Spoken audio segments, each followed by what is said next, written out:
দরজা বন্ধ করে দিতে হবে মা? কখন থেকে বেল বাজাচ্ছি, কেউ খোলার নামই করো না।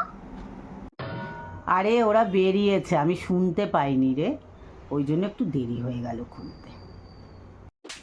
যাক গে যাক, আর কিছু বলার নেই। সব গেছে কোথায় তোমাকে একা রেখে? আরে ওরা সব গেছে মুখে ভাতের নেমন্তন্নতে। তো পিসি দিদার ছেলের ঘরে নাতি হয়েছে না। ও, আগে জানলে আসতামই না।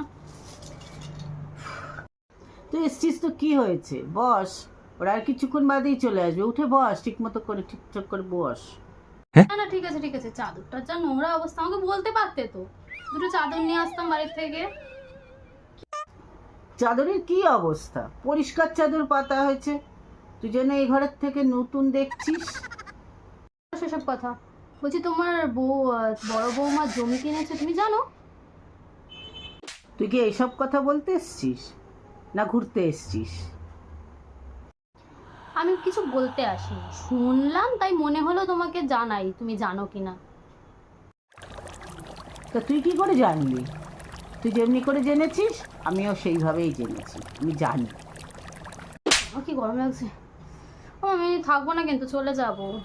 যা গরম বাবা, হাত পা জ্বালা করছে প্রচন্ড।